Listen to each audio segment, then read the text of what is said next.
Doctor Baba Saheb Ambedkar open university.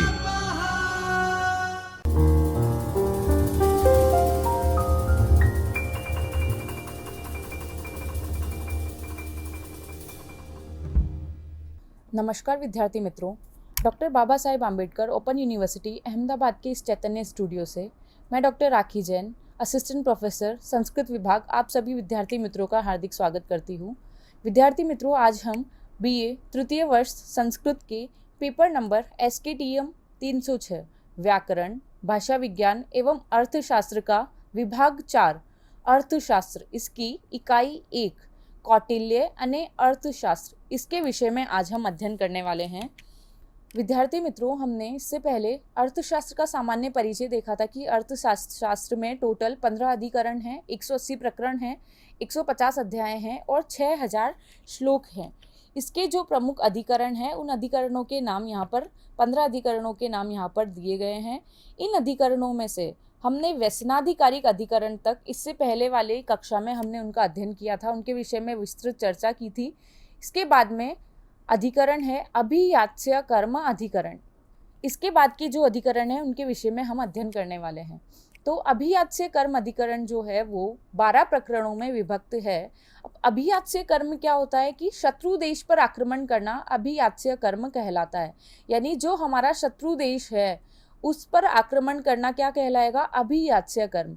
तो इस अधिकरण में जो शत्रु देश पर आक्रमण से संबंधित सभी चीज़ों की यहाँ पर चर्चा की गई है।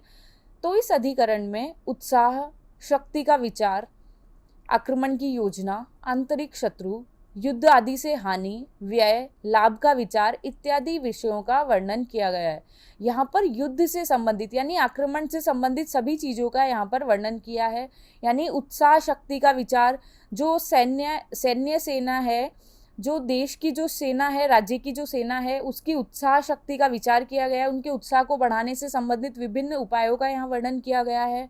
आक्रमण की योजना, शत्रु देश पर आक्रमण किस प्रकार किया जाए उसकी योजना यहाँ पर बताई गई है। आंतरिक शत्रु यानी जो राज्य के अंदर ही रहने वाले शत्रुओं का कैसा पता लगाया जाए उसके विषय में भी यहाँ पर वर्णन किया गया है।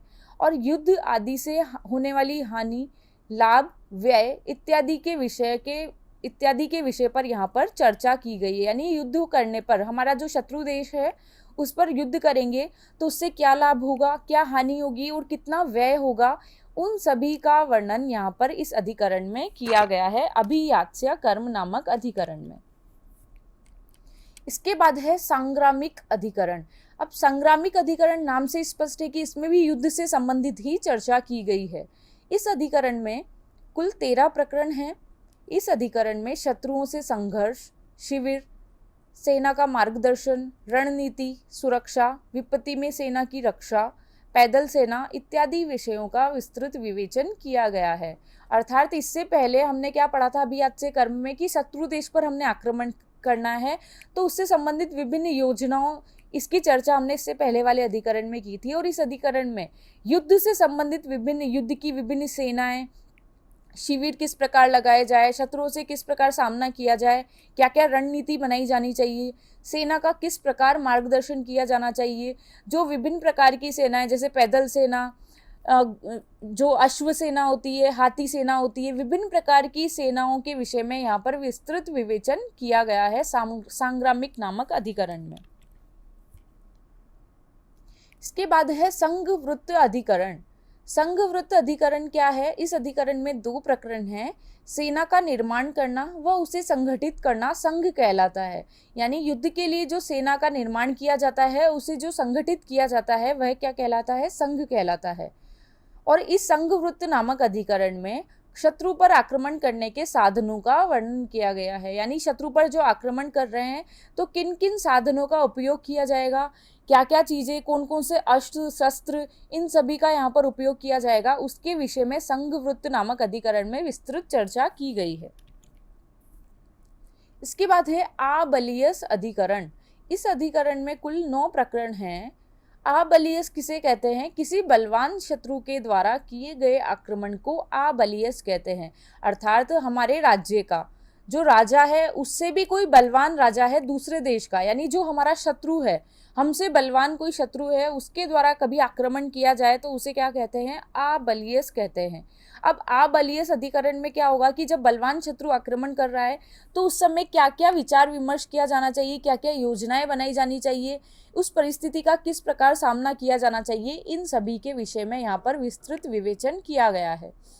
इस अधिकरण में दूतकर्म, बुद्धिपूर्वक युद्ध, सेनापतियों का वध, मित्र राजाओं को प्रोत्साहन, कपट का प्रयोग, विष का प्रयोग, शत्रुओं को अलग करने की रणनीति इत्यादि विषयों का विवेचन किया गया है।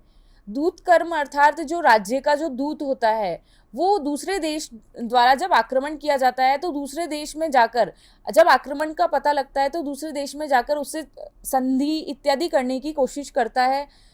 बुद्धिपूर्वक युद्ध अर्थात जब कोई अपने से बलवान शत्रु जब आक्रमण करेगा तो उसका बुद्धिपूर्वक किस प्रकार सामना किया जाना चाहिए, उसके विषय में यहाँ चर्चा की गई है। सेनापतियों का वध अर्थात जब बलवान शत्रु आक्रमण करेगा तो उससे विजय प्राप्त करने के लिए सेनापतियों का किस प्रकार वध किया जाए। मित्र राजाओं को प्रोत्साहन अर्थात उस परिस्थिति में जो राजा के जो मित्र राजा है यानी पड़ोसी देश के जो उसके मित्र राजा है उनको प्रोत्साहन किस प्रकार दिया जाना चाहिए, उनको अपनी सहायता के लिए आमंत्रित किया जाना चाहिए। कपट का प्रयोग किस प्रकार कर सकते हैं अर्थात छल कपट इत्यादि के माध्यम से शत्रु से किस प्रकार विजय प्राप्त की जाए। विष का प्रयोग, शत्रुओं को अलग करने की रणनीति इत्यादि विषयों का विस्तृत विवेचन इस अधिकरण में किया गया है। इसके बाद है दुर्ग लंबोपाय अधिकरण। इस अधिकरण में कुल 6 प्रकरण हैं और इस अधिकरण में दुर्ग किलों पर कब्जा करने की विधि का वर्णन किया गया है। अर्थात जो शत्रु राजा के जो किले होते हैं उन पर किस प्रकार से कब्जा किया जाए, उनको किस प्रकार से अपने उसमें लिया जाए, इसकी विधि का वर्णन इस दुर्ग लंबोपाय अधिकरण में किया गया है। और इसी के साथ इसमें शत्रु को छल से किले से बाहर निकालना, शत्रु देश में गुप्तचरों को भेजना, घेरा डालना इत्यादि विषयों का भी वर्णन किया गया है। अर्थात शत्रु को किस प्रकार से कपट के माध्यम से अपने किले से बाहर निकाला जाए और उसके साथ युद्ध किया जाए, शत्रु देश में गुप्तचरों को किस प्रकार भेजा जाए और वहाँ की परिस्थितियों का, वहाँ के जो गुप्त मंत्रणाएं हैं उनका किस प्रकार से पता लगाया जाए और शत्रु देश में घेरा डालना, इन सभी विषयों का वर्णन इस दुर्ग लंबोपाय अधिकरण में किया गया है। इसके बाद है औपनिषदिक अधिकरण। इस अधिकरण में कुल 3 प्रकरण हैं और इस अधिकरण में औषधि व मंत्रों के रहस्य का वर्णन किया गया है। अर्थात औपनिषदिक यानी विभिन्न प्रकार की औषधियों का और मंत्रों के रहस्यों का वर्णन किया गया है। युद्ध के समय अगर किसी को, किसी भी सेना के किसी व्यक्ति को औषधि की जरूरत है, किस प्रकार से वह औषधि काम करेगी, औषधि से शत्रु को किस प्रकार मारा जा सकता है, और सेना को जब युद्ध के लिए ले जाया जाए तो कैसी ऐसी औषधि होती है जिससे भूख प्यास को कम किया जा सकता है, चेहरा बदलकर शत्रु को जानना इत्यादि सभी विषय यहाँ पर वर्णित किए गए हैं। अर्थात जितने भी औषधि और मंत्र हैं उन सभी के जो रहस्य है उन सभी का विवरण इस औपनिषदिक अधिकरण में किया गया है। इसके बाद है तंत्र युक्ति अधिकरण। इस अधिकरण में कुल 1 प्रकरण है। तंत्र का सामान्य अर्थ है शास्त्र। इस अधिकरण में अर्थशास्त्र के निर्णय की उपयोगी युक्तियों का विवेचन किया गया है। अर्थात अर्थशास्त्र के जितने भी निर्णय लिए जाते हैं उन सभी की जो उपयोगी युक्तियां हैं उनका विवेचन तंत्र युक्ति नामक अधिकरण में किया गया, यानी शास्त्र की युक्तियों से संबंधित विवेचन इसमें संपूर्ण रूप से किया गया है तंत्र युक्ति नामक अधिकरण में। और यह अर्थशास्त्र का अंतिम अधिकरण है, 15वां अधिकरण है। तो विद्यार्थी मित्रों, हमने अर्थशास्त्र के कुल 15 अधिकरणों का विस्तृत रूप से विवेचन यहाँ पर प्रस्तुत किया है। प्रत्येक अधिकरण में अलग अलग विषय विभाजित किए गए हैं। अधिकरण में अलग प्रकरण हैं, अध्याय हैं, अलग कारिकाएं हैं, श्लोक है। तो हर अधिकरण का अपना एक अलग विषय है और सभी राज्य से संबंधित, राज्य के राजा से संबंधित इन सभी विषयों का विवेचन इस संपूर्ण अर्थशास्त्र में विशेष रूप से किया गया है। तो विद्यार्थी मित्रों, हमने आज की कक्षा में इन अर्थशास्त्र के 15 अधिकरणों का अध्ययन किया। आगे हम अर्थशास्त्र से संबंधित कुछ अलग चर्चा करेंगे। तब तक के लिए धन्यवाद। स्वाध्यायः परमं तप